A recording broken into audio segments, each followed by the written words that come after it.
नमो नमः। ओम नमो रते भगवते श्रीमते पार्श्वतीर्थंकराय द्वादश परिवेष्टिताय शुक्ल। महाराष्ट्र की सड़कों पर एक भारी जन सैलाब उमड़ा। सफेद रंग के कुर्ते पजामे में।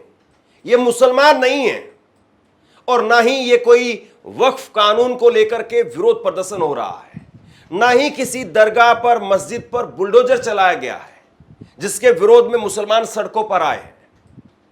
ये लोग इसलिए सड़कों पर आए हैं क्योंकि जैन समाज के 90 साल पुराने एक मंदिर को बुलडोजर से तोड़ दिया गया है और उसी के विरोध में जैनी सड़कों पर आ गए हैं।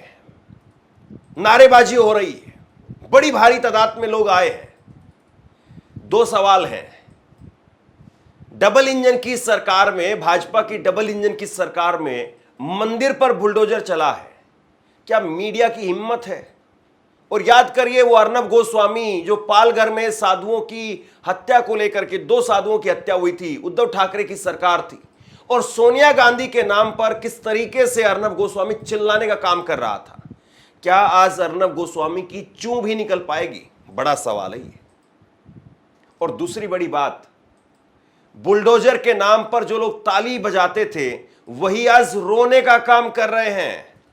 बुलडोजर के घनघोर समर्थक, भाजपा के घनघोर समर्थक आज जब उनके मंदिर पर बुलडोजर चला तो रोने लग रहे हैं। आपको याद होगा वो एक महिला कवि अनामिका जैन अंबर जो योगी आदित्यनाथ की तारीफों के पुल बांधती थी और कहती थी कि बाबा का बुलडोजर, बाबा का बुलडोजर। निहाल सिंह राठौड़ के काउंटर में वो गाना गाती थी। वो आज रो रही है। उनके ट्वीट में आपको दिखाऊंगा, लेकिन सबसे पहले ये भीड़ आप देखिए, तस्वीर आप देखिए, कितनी बड़ी संख्या में लोग सड़कों पर उतर करके आए हैं। भाजपा की डबल इंजन की सरकार में एक मंदिर पर बुलडोजर चला दिया गया है, लोगों का गुस्सा फूट पड़ा है और लोग जम करके नारेबाजी कर रहे हैं।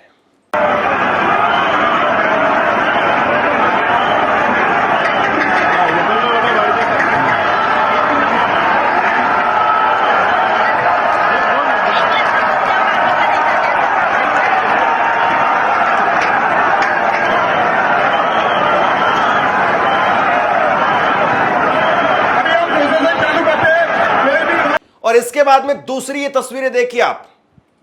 ये तस्वीरें बताती हैं कि वहां पर बिल्कुल भी समय नहीं दिया गया लोगों को कि कम से कम वो मूर्तियों को और धार्मिक पुस्तकों को वहां से ले जा सके, वहां से हटा सके। मलबे के ढेर पर चलते हुए ये पुजारी आपको दिखाई दे रहे हैं और ये इस बात की गवाही है कि किस तरीके से वहां पर आनन फानन में बुलडोजर चला दिया गया। सोचिए ये तस्वीरें किस तरीके से चलाई जाती ग्राफिक के जरिए और इन रोते हुए पुजारियों का, लोगों का इंटरव्यू होता और वो इंटरव्यू चल रहा होता। उद्धव ठाकरे की सरकार होती तो सोनिया गांधी और राहुल गांधी का इस्तीफा मांगा जाता, उनसे माफी मंगवाई जाती कि राहुल गांधी, सोनिया गांधी माफी मांगे। उद्धव ठाकरे पर फिर बात खत्म नहीं होती, बात दिल्ली तक पहुंच जाती। लेकिन अब ना कोई देवेंद्र फडणवीस का इस्तीफा मांग रहा है, ना महाराष्ट्र के अंदर 6 जैन समाज से आने वाले विधायक हैं उनको कोई ढूंढ रहा है, उनसे कोई पूछ रहा है कि आप तो कम से कम बोलिए। अकेले मुंबई में 3 जैन समाज से आने वाले विधायक हैं, ना कोई उनसे पूछ रहा है। और अमित शाह के बारे में भी कहा जाता है कि वो भी जैन समाज से आते हैं। तो कोई तो बोले। ठीक है, आपने एक धर्म विशेष को तो बना दिया, पंचर वाला, मंगलसूत्र छीन ले जाएंगे। आप कम से कम जैनियों के बारे में तो बोलिए। अब जरा ये तस्वीरें देखिए आप। महिलाएं वो प्रोटेस्ट कर रही हैं, महिलाएं नारेबाजी कर रही हैं, महिलाएं अपने बाजू पर काली पट्टी बांध करके सड़क पर हैं। ये कोई वक्फ कानून के विरोध में मुसलमान काली पट्टी पहन करके नहीं आए हैं, ये जैन समाज की महिलाएं हैं जो मंदिर तोड़े जाने को लेकर के गुस्से में हैं।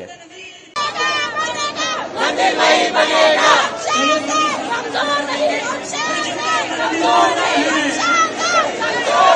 जितने मंदिर तोड़ा है रुकेंगे न रुकेंगे, रुकेंगे नहीं सहेंगे। जितने मंदिर तोड़ा है कृष्णानंदन वीर। ये स्थिति है, ये हालत है। मुझे अच्छे से याद आ रहा है, राजस्थान में अशोक गहलोत की सरकार थी।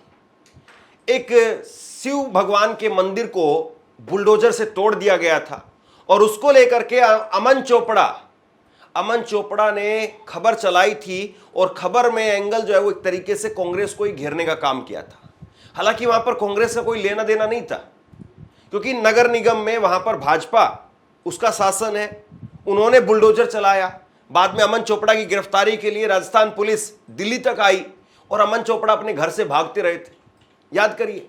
तो मतलब कहीं पर कुछ भी अगर छोटी सी भी घटना हो जाए, छोटे से मंदिर पर भी अगर कहीं पर बुलडोजर चल जाए तो उसके बाद में टीवी पर वो खबर तुरंत चलती है।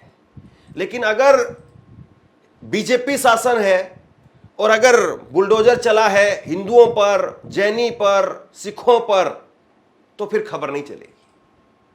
मुसलमानों पर अगर बुलडोजर चला है तो खबर चलेगी चटकारा दिलवाने के लिए, अपने वोट बैंक को खुश करवाने के लिए कि देखिए हमने उनका बुलडोजर चला दिया है, हमने उनकी मस्जिद तोड़ दी है, हमने उनकी दरगाह तोड़ दी है।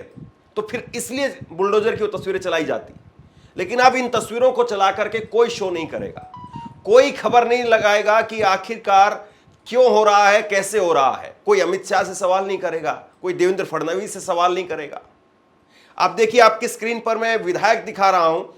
6 विधायक हैं महाराष्ट्र में और एक विधायक निर्दलीय है। 6 बीजेपी के हैं, एक निर्दलीय है। विधानसभा में 2.4 प्रतिनिधित्व है जैन समाज से आने वाले विधायकों का, जबकि राज्य की कुल आबादी में सिर्फ 1.25% की हिस्सेदारी है। मुंबई के 3 विधायक हैं। मालाबार हिल से मंगल प्रभात लोढ़ा बीजेपी के विधायक है और बड़े चर्चित नाम है ये, लेकिन पता नहीं कहां है। घाटकोपर पूर्व से प्राग साहा, अमित शाह मैंने आपको बताया उनका भी नाम लिया जाता है जैन समाज में। नरेंद्र मेहता, ये भी बीजेपी के विधायक है। 3 विधायक अकेले मुंबई से, लेकिन कोई कुछ बोल नहीं पा रहा है। अनामिका जैन अंबर ये ट्वीट कर रही है, जरा देखिए। अनामिका जैन अंबर ने ट्वीट किया है और ट्वीट करके अनामिका जैन अंबर कह रही है कि मुंबई में जैन मंदिर ध्वस्त कर दिया गया, वो भी कोर्ट की सुनवाई से पहले। क्या बीएमसी अब अदालत से ऊपर हो गई है? जहां बिल्डरों की अवैध मीनारें फल फूल रही हैं, वहां आस्था के एक शांत मंदिर पर बुलडोजर चला दिया गया। बीएमसी की हिम्मत सिर्फ कमजोरों पर चलती है, ना बिल्डर डरते हैं, ना घोटालेबाज डरते हैं। तो फिर सवाल उठता है, यह आदेश किसके इशारे पर चला और इंसाफ को रोंदने की ये जिम्मेदारी कौन लेगा?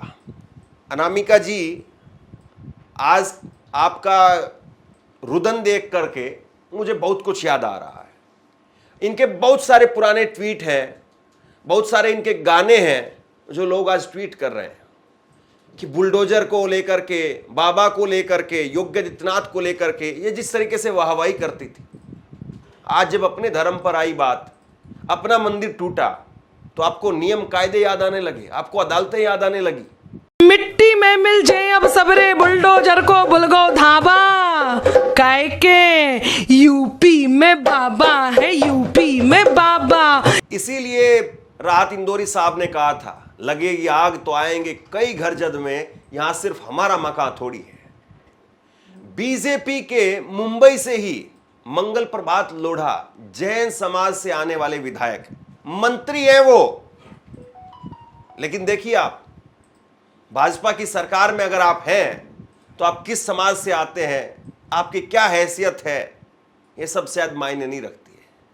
और अगर आज विपक्ष की सरकार होती तो मंगल प्रभात पांडे वो पहली कतार में खड़े होते और इस वक्त में बैरिकेड पर चढ़े हुए होते और खुलेआम वहां पर तख्तियां लहराई जा रही होती।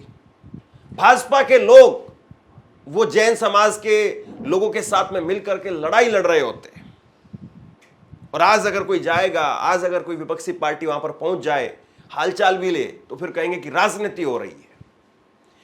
विपक्ष इस मामले में खुल करके जैन समाज के साथ में खड़ा हुआ दिखाई दे रहा है। कांग्रेस ने ट्वीट किया है, चंद्रशेखर आजाद ने चिट्ठी लिखी है, अखिलेश यादव ने ट्वीट किया है। कांग्रेस ने ट्वीट करते हुए लिखा है कि बीजेपी सरकार ने मुंबई में मंदिर पर बुलडोजर चलवा दिया। 90 साल पुराने पार्श्वनाथ दिगंबर जैन मंदिर पर बीजेपी की सरकार ने बुलडोजर चलवाया है। इस घटना ने जैन समाज सहित पूरे देश को आहत किया है। हम इसकी कड़ी निंदा करते हैं। अखिलेश यादव ने भी एक लंबा चौड़ा ट्वीट किया है। भाजपा सरकार के तहत मुंबई में तोड़े गए जैन मंदिर के विरोध में उमड़ा ये जन सैलाब देश में भाजपा सरकारों द्वारा अल्पसंख्यकों के उत्पीड़न के खिलाफ उफान पर आया वो क्रोध, रोष और आक्रोश है जिसका ज्वालामुखी बहुत दिनों से सुलग रहा था। आज ये तस्वीरें पूरी दुनिया में देखी जा रही हैं। भाजपा ने अपनी नकारात्मक राजनीति से हमारे देश की सहिष्णुता की स्वस्थ और स्वच्छ छवि को धूमिल कर दिया है। तो विपक्ष जो है वो अब इस मामले में बीजेपी सरकार को घेरने का काम कर रहा है। चंद्रशेखर आजाद, उन्होंने भी बाकायदा एक चिट्ठी लिखी है देवेंद्र फडणवीस के नाम पर, और तमाम नेता अपनी अपनी प्रतिक्रियाएं दे रहे हैं। लेकिन सवाल भाजपा की सरकार से है, सवाल मीडिया से है, सवाल अर्नब गोस्वामी से है। अर्नब गोस्वामी 2 साधुओं की हत्या के मामले को लेकर के, और जिसमें अभी तक कहीं से यह सिद्ध नहीं हो पाया कि सोनिया गांधी का इसमें नाम था। जबकि याद करिए अर्नब गोस्वामी ने किस तरीके से उस कार्यक्रम की पूरी एंकरिंग की थी कि सोनिया गांधी ने इटली में फोन किया है और इटली में फोन करके बताया है कि हां मैंने मंदिर तोड़वा दिया है। इस तरीके से बेहुदा रिपोर्टिंग की थी। लेकिन आज मंदिर तोड़े जाने को लेकर के अर्नब गोस्वामी छुट्टी पर चले जाएंगे। कोई दूसरा आदमी आकर के हो सकता है उनके नाम पर शो करे। ये हालत है, ये हालत है मीडिया की कि कोई चू नहीं बोल सकता है। जिस तरीके से भाजपा के राज में लगातार बुलडोजर चलने की स्थिति नजर आ रही है, ये वाराणसी में भी हमने देखा। वाराणसी में भी कितने मंदिर तोड़े गए, कौन इस बात को नकार सकता है। और वाराणसी में मंदिर तोड़ने के बाद में वहां पर मूर्तियों की क्या हालत थी। संजय सिंह ने बाकायदा एक प्रेस कॉन्फ्रेंस की थी। मैं खुद वहां पर ग्राउंड रिपोर्टिंग के लिए गया था। मैंने खुद देखा है कि किस तरीके से मूर्तियों की हालत थी। लेकिन खैर, भाजपा के हिंदुत्व के एजेंडे में ये बातें शायद सूट नहीं करती हैं कि कोई भाजपा पर आरोप लगा दे कि वो मंदिरों पर बुलडोजर चला रही है। मीडिया इस खबर को लेकर के खामोश है। आप इस खबर को लोगों तक पहुंचाइए और नीचे कमेंट बॉक्स में अपनी राय लिख करके मुझे जरूर बताइए। इसी तरह की तमाम खबरों के लिए ऑनलाइन न्यूज़ इंडिया को सब्सक्राइब कीजिए। आपका बहुत बहुत धन्यवाद।